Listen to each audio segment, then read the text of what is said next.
자, 오늘 함께 은혜 나누실 말씀은 열왕기상 19장 19절에서 21절 말씀 제가 읽겠습니다. 엘리야가 거기서 떠나 사밧의 아들 엘리사를 만나니 그가 12겨릿소를 앞세우고 밧을 가는데 자기는 12째 겨릿소와 함께 있더라. 엘리야가 그리로 건너가서 겉옷을 그의 위에 던졌더니 그가 소를 버리고 엘리야에게로 달려가서 이르되 청하건대 나를 내 부모와 입맞추게 하소서. 그리한 후에 내가 당신을 따르리이다. 엘리야가 그에게 이르되 돌아가라. 내가 네게 어떻게 행하였느냐 하니라. 엘리사가 그를 떠나 돌아가서 한 겨릿소를 가져다가 잡고 소의 기구를 불살라 그 고기를 삶아 백성에게 주어 먹게 하고 일어나 엘리야를 따르며 수종 들었더라. 아멘. 오늘은 엘리야 선지자와 엘리사 선지자를 비교 분석하는 시간을 갖고자 합니다. 둘은요 참 비슷하면서도 달라요. 엘리야와 엘리사의 차이입니다. 그래서 오늘 둘이 닮은 점은 무엇인지, 비슷한 것은 무엇인지, 그리고 다른 것은 무엇인지 좀 알아가면서 좀 공부를 했으면. 사실 두 선지자의 삶의 모습이 우리와는 아주 다릅니다. 우리가 그렇게 살 수 없습니다. 그렇지만 두 선지자가 보여주는 삶에서 우리가 배워야 할 만한, 우리가 좀 더 집중하고 지켜야 될 그러한 것은 무엇인지 좀 알아보고 그리고 삶에서 적용해보는 그러한 시간이 되었으면 좋겠습니다. 우선 먼저 비슷한 점입니다. 닮은 부분 뭐가 닮았을까? 가장 먼저 이름이 비슷합니다. 그렇죠? 엘리야, 엘리사. 엘리야는 여호와는 하나님이시다라는 뜻입니다. 엘리사는 여호와는 구원이시다라는 뜻입니다. 이름은 비슷한데 뜻은 달라요. 그리고 엘리야, 엘리사 하니까 우리는 뭐 한국식으로 생각할 때 둘이 사촌인가? 아닙니다. 뭐 학렬이 뭐 비슷한가? 아닙니다. 같은 집안 사람인가? 아닙니다. 출생 지역도 완전히 다르고 그리고 집안도 달라요. 그렇기 때문에 두 사람이 이름만 가지고서는 연관성을 찾아보기가 힘듭니다. 하나님께서는 이름이 비슷한 이 두 사람을 어떻게 선배 후배로 딱 만들어서 세우셨을까? 일부러 그렇게 하신 것인지 아니면 우연히 이렇게 된 것인지. 엘리야 다음에 엘리사. 저는 하나님께서 일부러 그렇게 하셨을 것 같다는 생각이 더 많습니다. 우연이 아니라 세상에 보면은요, 성경의 역사를 쭉 보면 이름을 타고난 사람이 있어요. 이삭, 좀 전에 얘기한 세례 요한도 이름이 정해졌어요. 천사가 와서 요한이라고 하라라고 해서. 심지어 예수님도 이름이 정해져서 태어났습니다. 그런데 어떤 이름은요, 자기가 태어나기 몇백 년 전에 이름이 이미 예언된 사람도 있습니다. 우리가 북이스라엘 여로보암 왕을 이야기할 때 그때 언급했던 내용인데, 요시야라는 왕의 이름이 그가 태어나기 300년 전에 예언이 됩니다.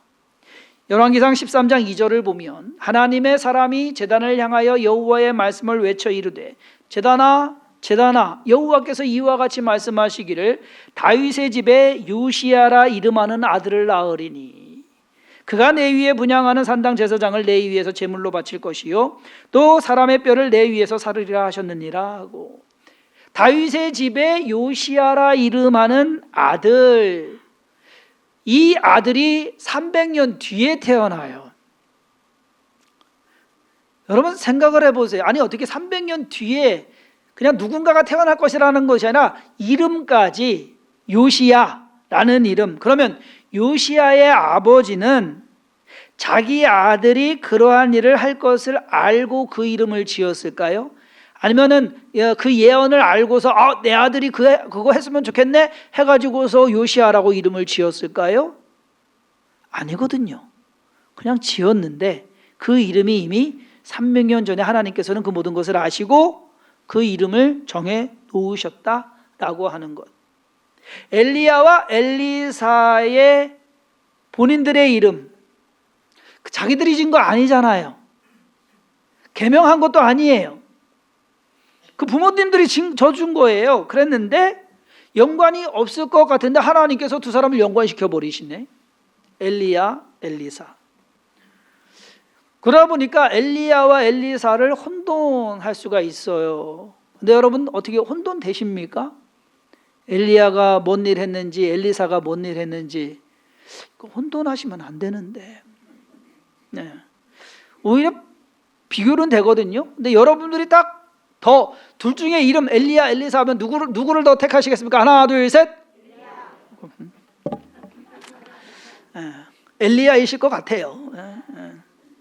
엘리야와 엘리사는 이름으로는 연관이 없습니다. 그리고 뭐 가족이나 뭐 이런 혈연이나 뭐 이런 것도 연관이 없습니다. 그런데 두 사람이 딱 선배 후배의 일로서, 그것도 선지자라는 특별함으로써 공통점을 갖습니다. 두 사람의 나이는 엘리야가 훨씬 더 많았던 것 같습니다. 못해도 20살에서 30살 정도, 30년은 차이가 나지 않았을까. 지난주에 엘리사가 보통 20대에서 30대의 부름을 받아서 50년을 사역을 하고 죽었다. 그거는 추정이에요. 50년만 알아요. 한 50년 정도만 알아요. 그러니까 언제 시작하고 언제 끝나는지는 몰라요. 모세처럼 80에 시작해서 120에 할 수도 있겠는데 그건 아닌 것 같아요. 왜냐하면 엘리야보다는 나이가 좀 덜했을 것 같고 80에 소 12결이 소를 끌고서 농사 짓지는 않았을 거고, 그렇기 때문에 젊었을 것이라 생각을 하는 것이고, 반면에 엘리야는 나이가 좀 더 많았을 텐데 얼마나 많았을까? 이것도 좀 애매합니다. 왜냐하면 엘리야가 20년 정도 사역을 했다라는 거, 두 사람 다 나이가 안 나와요. 어떻게 보면 이것이 공통점인데 나이에 대한 기록이 나오지 않습니다. 그래서 몇 살까지 살았는지도 모릅니다. 엘리야와 엘리사의 또 다른 공통점은 뭐냐? 가족 이야기가 없습니다. 엘리야는 심지어 아버지 이름도 안 나와요. 이스라엘 역사 가운데 누구를 소개하면 꼭 어느 지역의 누구의 아들 이렇게 얘기하는 것이 그 사람의 이제 소개 방법인데, 엘리야는 그냥 디셉 사람 엘리야, 이게 끝입니다. 그나마 엘리사는 아버지 이름은 나와요. 사밧의 아들 엘리사. 두 사람 모두 결혼을 하지 않았을까? 그러니까 싱글이었지 않았을까? 왜냐하면 가뭄이 들었을 때, 아니면 그 전에 엘리야는 사르밧 과부의 집에 머물렀습니다. 엘리사는 수넴 여인의 집에 머물렀습니다. 만약에 가족이 있었다고 한다면 가족들하고 같이 있었겠죠. 아니면 뭔가 가족들을 챙기는 모습이 나왔을 텐데 없습니다. 둘 다 공교로운 것이, 둘 다 아니 이 호레비라고 해야 되나요? 싱글들이 과부의 집에, 여인의 집에 머물러 있었다는 것이 조금 뭐 그렇습니다. 선지자라고 해서 결혼을 안 하는 것은 아닙니다. 사무엘 선지자 결혼했어요, 안 했어요? 모르세요? 제가 설교했는데. 사무엘 선지자 결혼했습니다. 아들이 몇 명? 2명. 아들이 2명이었어요. 결혼했습니다. 뭐 나중에 호세아 선지자도, 대표적인 사람이 호세아 선지자도 결혼했습니다. 그러니까 선지자라고 해서 결혼 안 한 것이 아니에요. 안 하는 것이 아니에요. 하는 사람도 있다라고 하는 것. 엘리야와 엘리사 선지자는 이름은 참 평범한데 인생은 비범했고 독특한 인생을 산 사람들이었습니다. 두 사람의 특징, 비슷한 점, 또 다른 것은 뭐냐? 행한 기적이나 예언에 비슷한 부분들이 좀 있더라. 성경에 나오는 선지자들은요, 전문 분야가 있어요. 즉 사무엘 선지자는 정치적인 통치, 사사로서 정치적인 지도자인 동시에 종교적인 지도자 역할을 다 감당한 사람이 사무엘입니다. 참 독특한 형태입니다. 우리가 잘 아는 이사야 선지자, 예레미야, 에스겔, 그 뒤에 나오는 12 소선지자들은 주로 예언에 집중합니다. 그 나라의 현재 상황에 대해서 예언을 하거나 앞으로 있을 일에 대해서 예언을 하거나 아니면 아주 먼 훗날 메시아가 올 것을 예언하거나 거의 예언의 내용들입니다. 반면에 엘리야와 엘리사 선지자는요, 예언도 있어요. 어떤 예언이냐? 대표적인 예언으로는 가뭄. 엘리야 선지자는 내 말이 있기 전에는 하늘에서 비도 안 내리고 이슬도 안 내릴 것이다. 그것이 3년 반 동안 이어집니다. 엘리사 선지자 때는요 7년 가뭄이 있습니다. 요것도 2배예요. 그리고 가뭄과 연관해서 여인들이 나옵니다. 엘리야 선지자는 시돈 땅의 사르밧 과부, 엘리사 선지자는 수넴 여인. 자, 예언하는 것도 있고 전쟁에 대해서도 엘리사 선지자도 예언을 하고 이런 예언들이 있는데 주가 예언이 아니에요. 그러니까 한마디로 주특기가 예언이 아니라 주특기가 능력 행함입니다. 엘리야도 그렇고 엘리사도 그렇고 아까 그 여인들과의 관계에서 사르밧 과부는 아들이 있었고 수넴 여인은 자식이 없었습니다. 엘리사 선지자가 그 자녀를 낳게 해주죠. 그래서 아들을 갖게 하고 이 2 아들이 다 죽어요. 그 죽은 아들들을 또 다 살려내요. 둘 다. 엘리야도 그렇고 엘리사도 그렇고 능력 행함에 있어서는 요단강도 가르고요. 그리고 사르밧 과부의 집에 3년 반 동안 통에 가루가 닿지 않고 병에 기름이 마르지 않도록 그 기적을 행합니다. 엘리사 선지자는 어느 생도가 죽고 과부가 된 집에 아들들이 종으로 팔려가게 될 상황이 되자 그릇을 빌려와라. 그래서 기름을 붓게 하고 그 기름이 그릇에 가득 차도록 그 기적을 행합니다. 기름이 연관된 기적을 행하는 것이 비슷하고요. 그러다 보니까 엘리사 선지자가 엘리야의 따라쟁이 같아요. 너무 비슷한 일들이 많이 일어납니다. 그런데 보면 이렇게 이름도 비슷해요. 또 나이 모르는 것도 비슷해요. 가족 없는 것도 비슷해요. 이러한 예언이나 능력 행하는 것도 비슷해요. 비슷한 점이 이렇게 쭉 있는데 그러면 이 2 사람은 서로 비슷한 것만 있느냐? 아니요. 자세히 보면 서로의 다른 점이 많다는 것 또한 확연히 다른데? 라고 하는 것 또한 알게 됩니다. 다른 것 중에 하나는 엘리야는 그냥 툭 튀어나온 사람이에요. 아무것도 없어요. 그 전에 인생이 어땠는지 뭘 어떻게 됐는지 몰라요. 그냥 툭 튀어나와서 자기 혼자 다 시작을 하고 다 끝내버려요. 반면에 엘리사 선지자는 선배가 있는 겁니다. 엘리야가 선배잖아요. 스승이 있는 거고 스승이자 선배인 엘리야가 있고 엘리사는 사회 상황은 다릅니다. 왜냐하면 엘리사가 엘리야를 따라다닌 기간이 그래도 못해도 한 10년은 된다고 보니까 그러면 10년 동안 배움의 시간이 있었다라는 것을 알 수 있고요. 엘리야 선지자는 그의 재산이나 형편 안 나옵니다. 얼마나 가졌는지 모릅니다. 반면에 엘리사 선지자는 오늘 성경에 읽은 것처럼 12겨리소, 최소한 12겨리소의 그 소들을 가지고 농사를 지을 만한 땅이 있었다라고 볼 때 부자였다라는 것을 알게 됩니다. 결정적으로 2 선지자가 다른 것은 뭐냐? 성품입니다. 엘리야 선지자에 대해서 말씀드린 대로 엘리야 선지자는 감정의 기복이 참 심한 사람이에요. 또 우울증도 앓은 것 같고 또 뭔가 좀 두려움도 있는 것 같고 그 반면에 담대함도 있는 것 같고 왔다 갔다 하는 그런 감정의 기복이 심합니다. 반면에 엘리사 선지자는 딱 한 번 성질 확 내고 그 뒤로는 없어요. 언제냐? 처음에 이제 선지자가 돼서 엘리야의 뒤를 이어서 할 때 여리고에 있는 아이들이 나와갖고 놀리거든요. 대머리에 올라가라, 대머리에 올라가라. 그 대머리라는 말이 그렇게 싫었나 봐요. 근데 따져보니까 젊은 나이에 대머리였던 거예요. 그러니까 다 이 감정이 그냥 화를 내니까 곰이 나와가지고서 42명 아이들을 찢어 죽입니다. 이야, 뭐 오늘 지난주에 얘기했는데 또 새롭게 들으시는 분들이 있는 것 같아서. 그때의 성급한 그러한 불같은 모습이 그때만 나와요. 그 뒤를 계속 읽어가다 보면 엘리사는요 차분해요. 반면에 엘리야는 끝까지, 언제까지?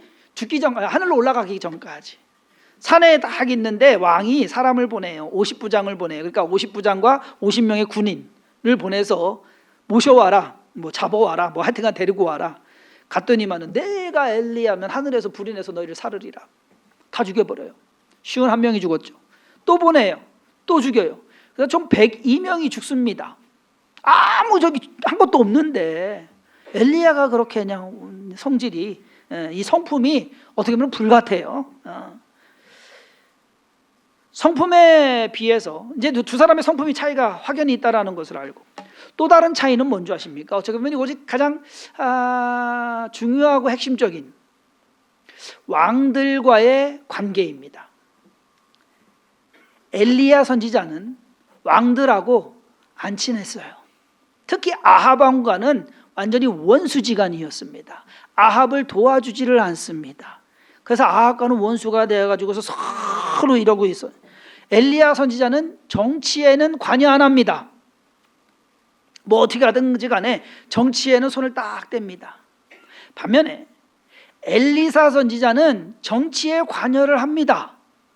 해가지고서 자의반 타의반 도와주게 되고, 주의를 주게 되고, 예언하게 되고, 북이스라엘, 특히 북이스라엘이 처해 있는 상황에서 아람이라는 나라가 그때 가장 강성했는데 자꾸 쳐들어오는 것 엘리사가 다 알려줘요. 어디서 오는지, 어떻게 하면 이기는지 엘리사가 다, 심지어 하나님을 잘 믿지 않는 왕이었음에도 불구하고 엘리사는 도와줍니다. 엘리야하고 완전히 달라요.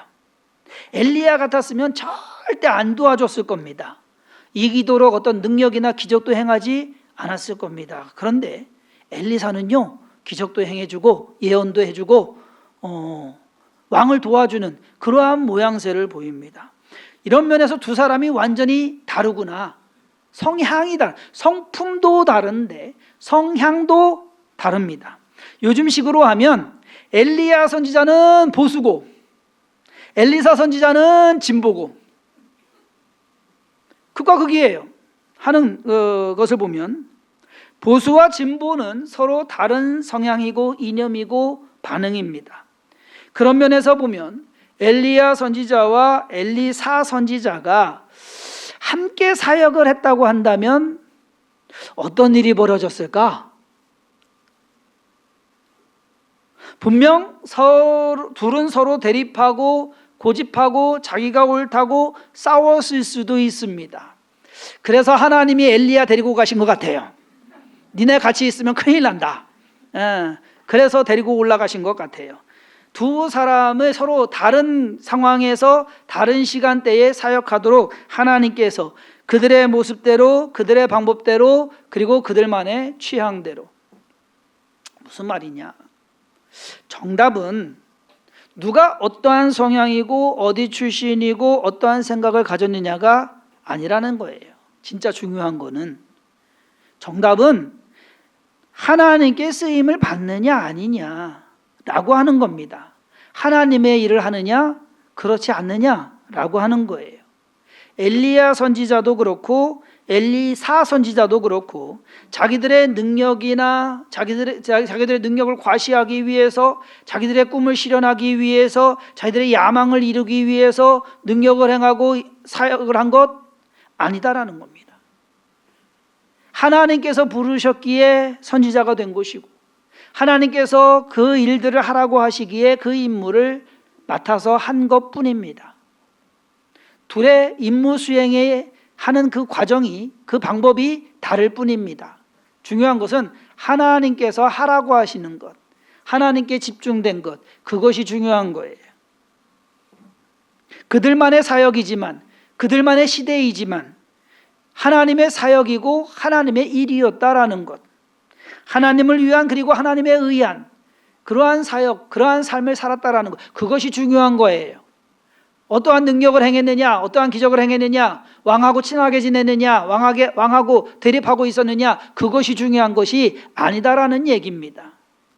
교회의 사역이 그래야 하고 목회자의 삶이 그래야 하고 성도의 생활이 그래야 합니다.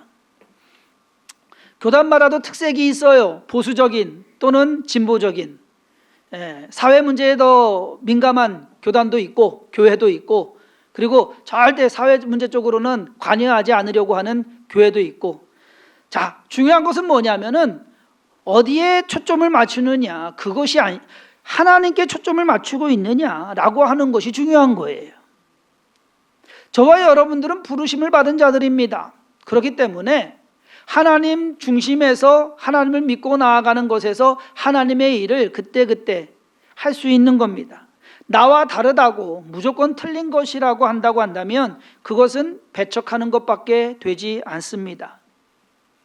그렇게 배척을 당하신 분이 바로 예수 그리스도입니다. 바리새인들에 의해서 배척당했어요. 왜? 달라도 너무 다르니까. 우리랑 너무 다르다, 저놈 잡아 죽이자. 그렇게 해서 예수님이 돌아가신 겁니다. 교회에서 종종 원로 목사님과 위임 목사님 사이에 갈등이 생기는 경우가 많이 있습니다. 왜? 둘이 다르기 때문에. 선대 목사님은 이렇게 했는데 후임 목사가 이렇게 한다. 왜 저기 다르냐? 달라요. 다를 수밖에 없어요. 중요한 것은 다른 것 때문에, 스타일이 다른 것 때문에 여러분들이 그거 가지고서 문제를 삼으면 안 되는 것이고, 하나님을 섬겨나가는 것이고 교회를 운영해 나가는 것이냐, 그것을 따져야 되는 거예요. 중심을 따져야 되는 거예요. 엘리야와 엘리사는 다릅니다. 둘이 같지가 않고 시대도 다르고 환경도 다르고 사역도 달라요. 중요한 것은 하나님의 일을 하느냐 하지 않느냐입니다.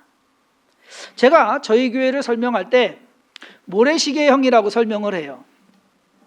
제 위로 많아요. 네. 그리고 40대 후반에서 50대 초반이 적어요. 네. 그리고 제 밑으로 또 많아요. 그러니까 저희 교회가 이렇게 됐어요. 그러다 보니까 제 목회 스타일 한쪽으로 치우칠 수가 없습니다. 여러분들도 그거를 좀 이해를 해 주셔야 돼요. 목사님이 이랬다 저랬다 한다고 생각하실지도 모르겠지만 그런 것이 아니에요. 어르신들 스타일로 맞춰드리는 부분도 있고 젊은 층 스타일로 이끄는 면도 있고. 여러분 8시 예배 와보셨어요? 찬송가에다가 7, 80년대 복음성가에다가 최신 복음성가까지 불러요. 저 혼자. 당장 지역 예배만 해도 저희 교회가 이제 나눠진 것이 뭐냐면 여성 지역, 그 차세대, 그리고 남성 지역, 이렇게 3개로 구분이 됩니다. 지역 예배, 다른 교회들은 뭐 일주일에 구역 예배 한 주에 매주 드리는 교회들도 많이 있는데 저희 교회 한 달에 한 번 드립니다. 그런데 여성 지역은 그 지역 평일에 모여요. 주중에 평일 낮에 모입니다. 그리고 그 가정에서 모입니다. 구역원들, 지역원들 가정에서 모여서 예배드리고 식사를 합니다. 차세대는 주로 토요일이나 주일 오후에 모입니다. 그리고 부부가 같이 모이고 애들까지 옵니다.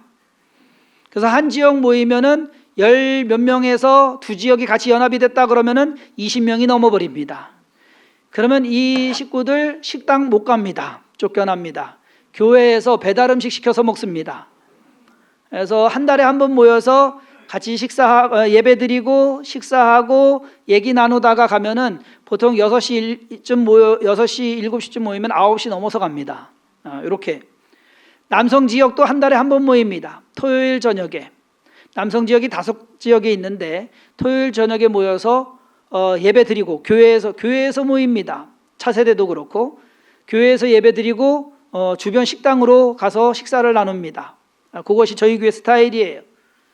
자, 집에서 모이든 교회에서 모이든 어떤 것이 옳다 그르다 하는 문제가 아니란 얘기예요.